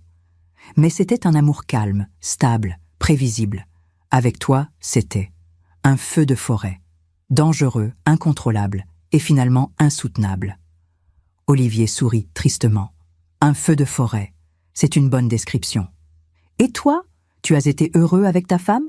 Sandrine était merveilleuse, gentille, patiente, aimante. Nous avons eu une belle vie ensemble. Mais elle n'était pas toi. Ces mots restèrent suspendus dans l'air entre nous. Olivier, nous ne pouvons pas réécrire le passé. Je sais, mais peut-être qu'on pourrait écrire un nouveau futur ? Je le regardais, cet homme qui avait été mon amant secret il y a si longtemps, maintenant un homme vieilli, seul, cherchant une connexion. Qu'est-ce que tu proposes exactement ? Rien de dramatique, juste de rester en contact, de nous voir de temps en temps, de voir où ça nous mène, sans pression, sans attente. J'ai 65 ans, Olivier. Je ne suis pas sûre d'avoir l'énergie pour une nouvelle relation. Qui parle de relation ? Je parle de compagnie, d'amitié, de 2 personnes qui ont partagé quelque chose d'important et qui peuvent maintenant partager quelque chose de différent. Je souris. Tu es persistant. J'ai 68 ans. Je n'ai plus le temps d'être timide. Nous restâmes assis en silence, regardant les étoiles, nos doigts se touchant presque sur l'accoudoir entre nos chaises. Le dimanche, avant notre départ, Thomas, le fils aîné d'Olivier, me prit à part. « Madame Renard, je voulais vous dire. Merci. » « Merci ? Pourquoi ? » « Pour avoir contacté mon père, pour lui avoir donné cette chance de connaître Claire. Il était si seul après la mort de maman. Maintenant, il a une raison de sourire à nouveau. C'est Claire qui a pris cette décision, pas moi. Mais c'est vous qui l'avez élevé pour être assez courageuse pour le faire. Ça vient de vous. » Ces mots me touchèrent profondément. Dans le train du retour, Claire me regarda avec un sourire entendu. « Alors, comment ça s'est passé avec Olivier ?»« Claire, ne commence pas. Je ne commence rien. Je constate juste que vous avez passé beaucoup de temps ensemble et qu'il te regardait comme... Eh bien, comme un homme regarde une femme qu'il admire. Nous sommes amis, c'est tout. »« Pour l'instant, dit-elle avec un clin d'œil. Je levai les yeux au ciel, mais je ne pouvais pas m'empêcher de sourire. De retour à Lyon, la réalité me rattrapa rapidement. Le procès de Benoît approchait. Maître Durand m'avait prévenu que je devrais témoigner, que Maître Fournier essaierait de me discréditer. « Ils vont suggérer que vous êtes une femme vindicative, jalouse, peut-être même mentalement instable, » m'avertit-il lors d'une réunion dans son bureau. « Laissez-les essayer, » répondis-je calmement. « J'ai les documents, j'ai les preuves, et j'ai la vérité. » La vérité ne suffit pas toujours devant un tribunal. Il faut aussi de la crédibilité. Et Fournier est expert pour détruire la crédibilité des témoins. Alors, je devrais être plus forte que ces attaques. Maître Durand me regarda avec respect. « Vous êtes une cliente remarquable, Colette.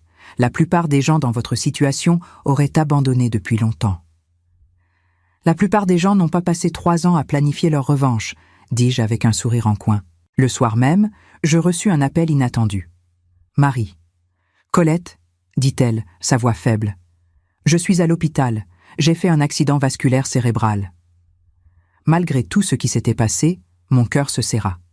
C'est grave. Les médecins disent que je vais survivre, mais je suis paralysée du côté gauche. Je vais avoir besoin d'aide, beaucoup d'aide. Qu'est-ce que tu veux de moi, Marie ? Un long silence. Je veux m'excuser pour toutes ces années où je t'ai traité comme si tu étais inférieure. Tu avais raison. Henri t'aimait, il te respectait. Et moi, j'étais jalouse. Jalouse ? De quoi ? De la façon dont il te regardait. Mon frère n'a jamais regardé personne d'autre comme il te regardait.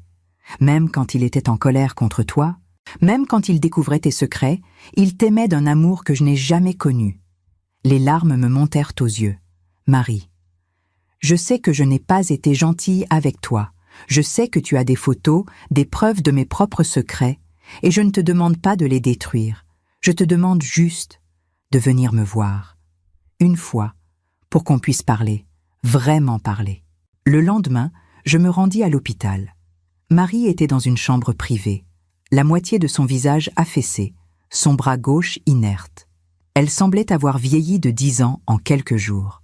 Je m'assis à côté de son lit. « Tu es venue ?» dit-elle, sa voix pâteuse. « Bien sûr. Pourquoi ? Après tout ce que je t'ai fait ? Parce que tu es la sœur d'Henri, parce que malgré tout, nous sommes liés, et parce que j'en ai assez de la haine. » Marie pleura, des larmes coulant sur son visage paralysé. « Les photos, dit-elle, de moi et cet homme.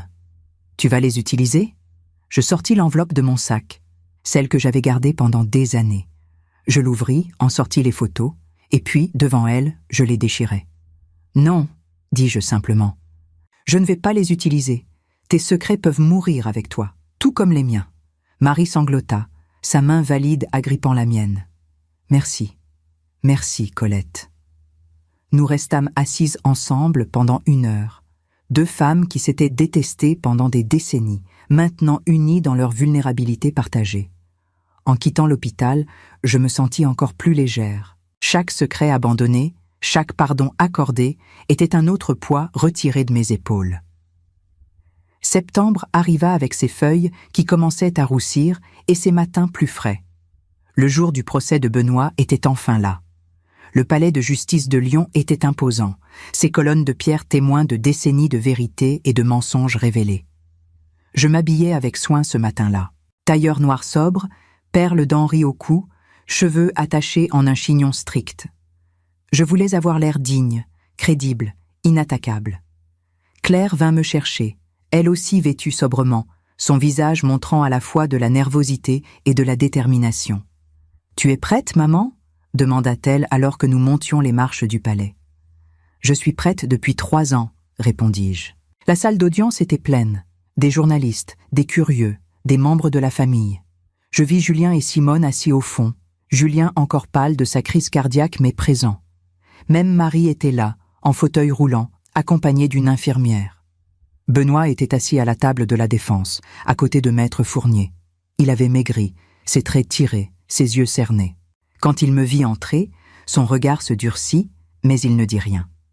Le procès commença. Le procureur présenta les charges, fraude fiscale pour un montant de plus de 3 millions d'euros, blanchiment d'argent, complicité dans des opérations financières illégales menées avec feu Henri Renard. Les preuves furent présentées, documents, relevés bancaires, contrats signés de la main de Benoît.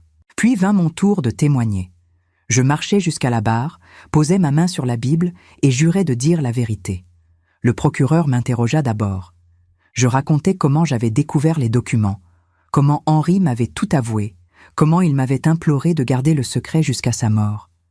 « Et pourquoi avez-vous attendu 3 ans après sa mort pour révéler ces informations ?» demanda le procureur. « Parce que je devais d'abord protéger ma fille, m'assurer qu'elle ne serait pas impliquée dans les activités criminelles de son mari, et parce que je devais rassembler plus de preuves. » « Plus de preuves ? Oui, les preuves de l'infidélité de Benoît, les preuves qu'il mettait la santé de ma fille en danger, les preuves qu'il n'était pas l'homme qu'il prétendait être. » Puis ce fut au tour de maître Fournier de me contre-interroger. Il se leva lentement, ajustant ses lunettes, un sourire froid sur ses lèvres. « Madame Renard, » commença-t-il, sa voix douce mais menaçante. « Vous avez admis avoir gardé ces preuves secrètes pendant 3 ans. N'est-il pas vrai que pendant ce temps, vous avez planifié minutieusement la destruction de mon client ? J'ai planifié de révéler la vérité, corrigeai-je calmement. La vérité ou la vengeance ? Les deux peuvent coexister. Un murmure parcourut la salle. Le juge frappa son marteau. Madame Renard, continua Fournier, n'est-il pas vrai que vous avez vous-même avoué avoir eu une liaison extra-conjugale, que vous avez trompé votre mari ? C'est vrai. Et que votre fille, Claire, n'est pas la fille biologique de votre défunt mari ? C'est également vrai. Alors comment pouvez-vous vous tenir devant cette cour et condamner mon client pour des indiscrétions similaires ? Je le regardai droit dans les yeux. Parce que mon mari savait. Je lui ai tout avoué. Il a choisi de me pardonner et d'élever Claire comme sa fille. Benoît, lui, a menti, trompé, et mis ma fille en danger sans jamais lui donner le choix. Mais vous avez menti aussi. Vous avez caché ces informations pendant des années. J'ai protégé les secrets de mon mari mourant comme il me l'avait demandé. Une fois qu'il n'était plus là pour être blessé par la révélation, j'ai choisi la vérité. Fournier changea de tactique. « Madame Renard, n'est-il pas vrai que vous souffrez de dépression ? Que vous avez consulté un psychologue après la mort de votre mari ? » J'ai consulté un psychologue, oui, pour gérer mon deuil. Cela fait de moi quelqu'un de responsable, pas d'instable. Votre psychologue vous a-t-il prescrit des médicaments ? Des anxiolytiques légers, pendant quelques mois, que j'ai arrêtés il y a 2 ans. Donc vous étiez sous médication quand vous avez pris la décision de révéler ces informations ? Non, j'étais parfaitement lucide et sobre. Fournier fronça les sourcils, frustré. Madame Renard, admettez que toute cette affaire est motivée par la jalousie. Votre gendre a réussi, il est riche, admiré. Vous, une simple veuve, ne pouviez pas supporter de le voir heureux. Je me levai légèrement, mes mains agrippant la barre. Je suis peut-être une veuve, maître Fournier, mais je ne suis pas simple. J'ai 3 millions d'euros à mon nom. J'ai créé une fondation qui aide des centaines de femmes. J'ai une famille qui m'aime et me respecte. Votre client, lui, est un criminel qui a volé, menti et trahi ceux qu'il aimait. Alors non, ce n'est pas de la jalousie, c'est de la justice. Un silence tomba sur la salle. Puis, lentement, quelqu'un commença à applaudir. Puis un autre. Puis, toute une section de la galerie publique. Le juge frappa son marteau. « Silence ! Silence dans la salle !» Mais le message était passé. Fournier n'avait plus de questions. Le procureur rappela d'autres témoins, des experts comptables qui confirmèrent la fraude, des employés de banque qui témoignèrent des transactions suspectes, même l'ancienne maîtresse de Benoît, Anaïs, qui confirma qu'il lui avait dit que l'argent venait d'investissements légaux. Quand vint le moment des plaidoiries finales, le procureur fut brillant, méthodique, implacable. Fournier fit de son mieux, arguant que Benoît était simplement un avocat qui suivait les instructions de son client, Henri Renard, qu'il ne savait pas que les opérations étaient illégales. Mais personne n'y croyait. Les preuves étaient trop accablantes. Le jury se retira pour délibérer. Claire et moi attendîmes dans un café à proximité, incapables de manger, buvant café sur café. « Tu penses qu'ils vont le condamner ?» demanda Claire. « Oui, la question n'est pas s'il sera condamné, mais pour combien de temps. Une partie de moi. Une partie de moi a encore pitié de lui, maman. »« C'est horrible ?»« Non, dis-je doucement. C'est humain. Tu l'as aimé une fois. Ses sentiments ne disparaissent pas instantanément. Mais il a fait tellement de mal. Oui, et il va payer pour ça. » Après 4 heures de délibération, le jury revint. Nous retournâmes tous à la salle d'audience. Le silence était total quand le président du jury se leva. Sur le chef d'accusation de fraude fiscale aggravée, nous trouvons l'accusé, Benoît Lacroix. Coupable. Claire serra ma main. Sur le chef d'accusation de blanchiment d'argent, nous trouvons l'accusé. Coupable. Sur le chef d'accusation de complicité dans des opérations financières illégales, nous trouvons l'accusé. Coupable. Benoît baissa la tête. Fournier posa une main sur son épaule. Le juge prit la parole. « Benoît Lacroix, ce tribunal vous condamne à 8 ans de prison ferme, assorti d'une amende de 500 000 € et de l'interdiction d'exercer la profession d'avocat à vie. 8 ans. » Claire fondit en larmes, mais je ne savais pas si c'était de soulagement ou de tristesse. Probablement les deux. Benoît fut emmené menottes au poignet. En passant devant nous, il s'arrêta une seconde, me regardant. « J'espère que tu es satisfaite, » cracha-t-il. « Je suis en paix, » répondis-je simplement. Et c'était vrai. En le regardant s'éloigner, je ne ressentais ni joie ni tristesse. Juste de la paix. À l'extérieur du palais, les journalistes nous assaillirent. « Madame Renard, comment vous sentez-vous » ? Soulagée. « Regrettez-vous d'avoir révélé ces informations ? » Pas un instant. « Qu'allez-vous faire maintenant ?» Je souris. « Vivre. Simplement vivre. » Ce soir-là, Claire organisa un petit dîner, juste elle, les enfants, moi, Robert et Olivier qui avaient fait le déplacement depuis Bordeaux. Même Julien et Simone vinrent, timidement, apportant des fleurs et des excuses sincères. « Je vais te rembourser, Colette, » promit Julien. « Pas tout d'un coup, mais petit à petit, je le jure. »« Je sais, » dis-je, et j'accepte. Nous mangeâmes, nous bûmes, nous parlâmes. Mais cette fois, il n'y avait pas de secret, pas de mensonge, pas de sous-entendu. Juste une famille brisée qui commençait lentement à se reconstruire. Tard dans la soirée, Robert et Olivier se retrouvèrent tous les deux à parler avec moi dans la cuisine, pendant que les autres étaient au salon. « Alors » dit Robert avec un sourire amusé. « Nous voilà 2 vieux messieurs en compétition pour les attentions d'une dame remarquable. » Olivier rit. « Je ne pense pas que ce soit une compétition.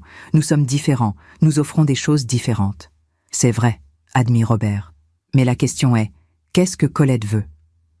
Ils me regardèrent tous les deux, je souris. « Pour l'instant, je veux juste votre amitié. Tous les deux. Je ne suis pas prête pour plus. Peut-être ne le serai-je jamais. Mais j'apprécie énormément votre présence dans ma vie. »« C'est honnête, » dit Olivier. « Et c'est suffisant, » ajouta Robert. Ils trinquèrent. Ces 2 hommes qui m'offraient leur affection sans exiger quoi que ce soit en retour. En rentrant chez moi cette nuit-là, je me tins devant la fenêtre de mon salon, regardant Lyon scintiller sous les étoiles. Tant de choses avaient changé depuis ce dîner de décembre. Une famille détruite, reconstruite différemment. Des secrets révélés, des pardons accordés. Une vie transformée. Je pensais à Henri, me demandant s'il approuverait ce que j'avais fait. Quelque part, je pensais que oui. Il m'avait dit de vivre, de me montrer. Et c'est exactement ce que j'avais fait. 6 mois plus tard, au printemps suivant, je me tenais devant un petit bâtiment rénové dans le quartier de la Croix-Rousse. Une plaque brillante était fixée à côté de la porte. Fondation Voix libérée. Centre d'aide aux femmes victimes de violences économiques. Claire était à mes côtés, tenant le ruban rouge que nous allions couper ensemble. Robert et Olivier étaient là aussi, ainsi qu'une 20aine de femmes qui seraient les premières bénéficiaires du programme. Des journalistes, des représentants de la mairie, des associations partenaires. Même Marie était venue, toujours en fauteuil roulant, mais avec un sourire sur son visage, partiellement paralysé. « Maman, » dit Claire doucement, « tu veux dire quelques mots ?» Je m'avançai vers le petit podium installé pour l'occasion. Mon cœur battait fort, mais pas de nervosité, d'excitation.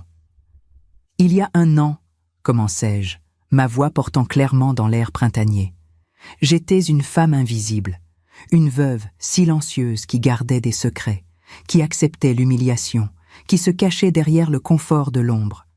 Aujourd'hui, je suis ici, devant vous tous, pour dire plus jamais. » Un murmure d'approbation parcourut la foule.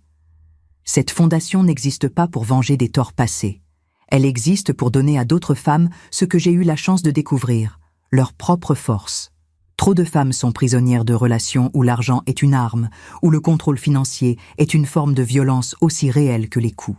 Je regardais les femmes devant moi, ces femmes qui portaient leurs propres secrets, leurs propres fardeaux.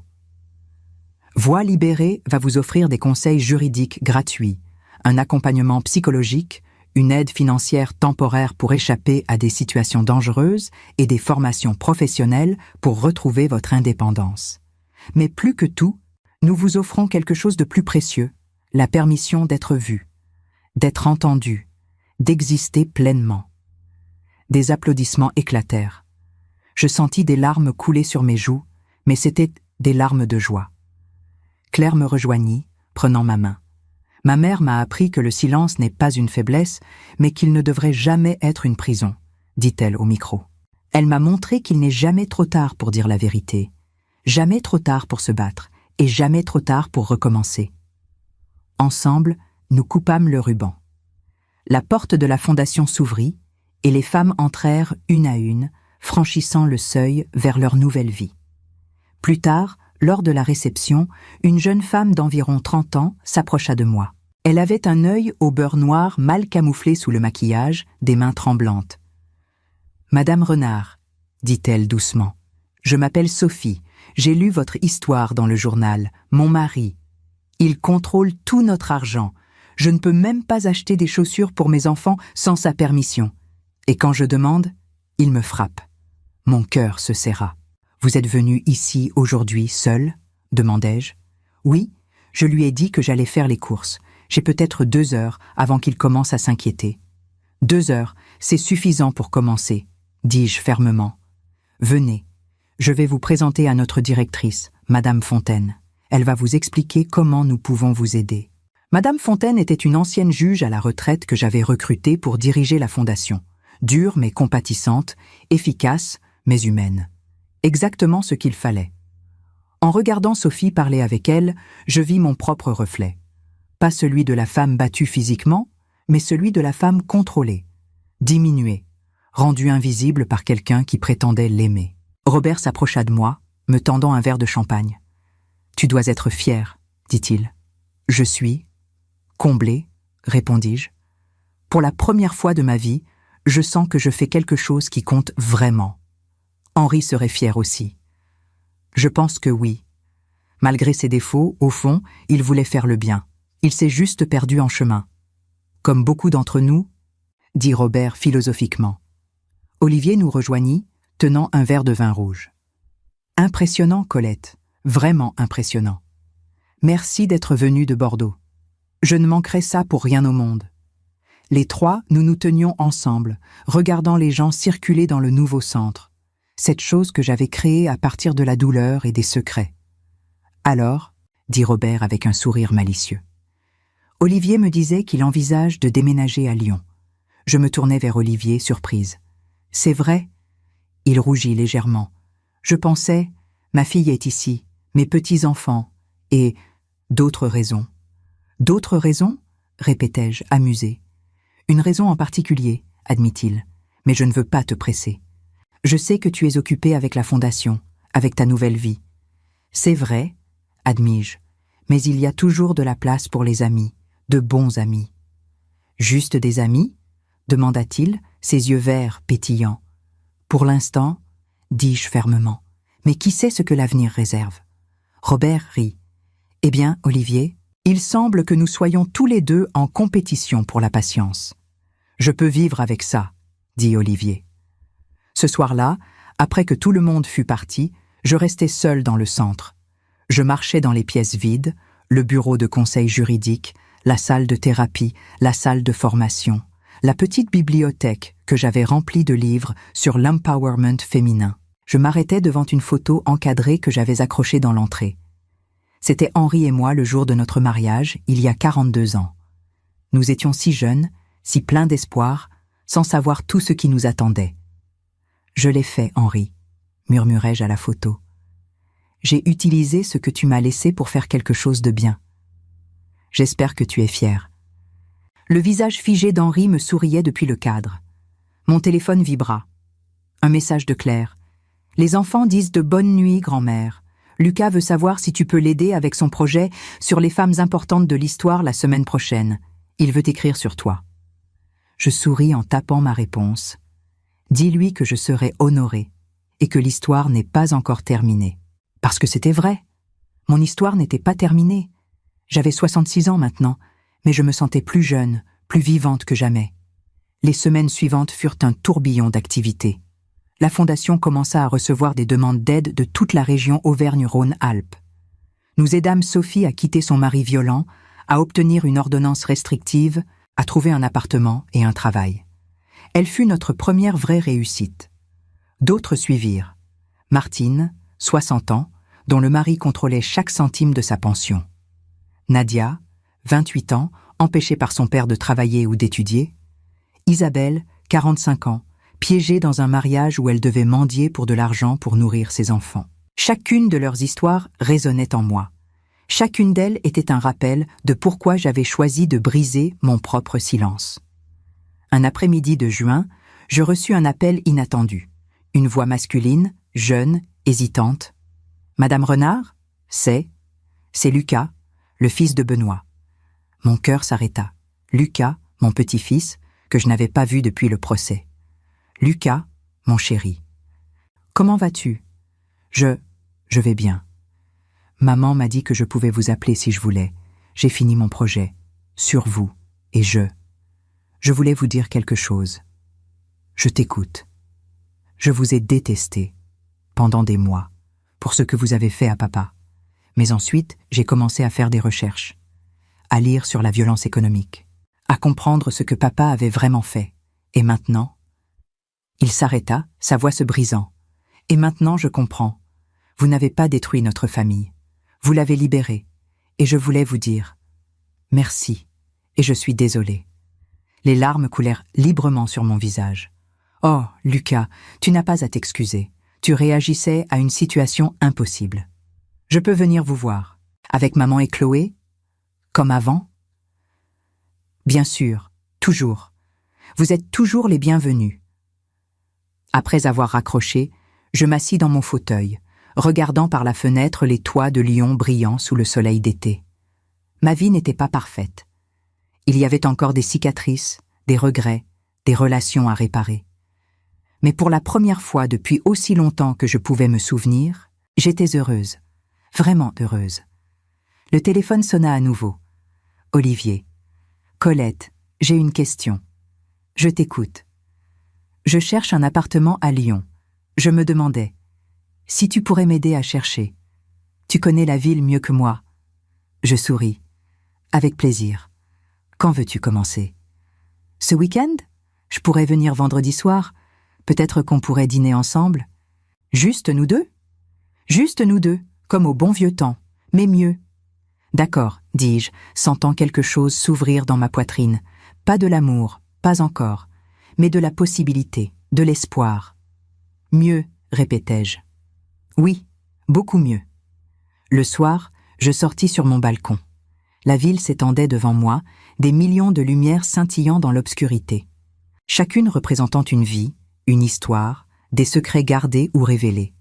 J'avais passé 65 ans à être invisible, mais maintenant, à 66 ans, j'étais enfin vue, entendue, vivante. Je levai mon verre de vin vers les étoiles. À la vérité, murmurai-je, à la liberté et au nouveau commencement. Et quelque part, dans le vent chaud de la nuit d'été, J'aurais juré entendre la voix d'Henri chuchoter.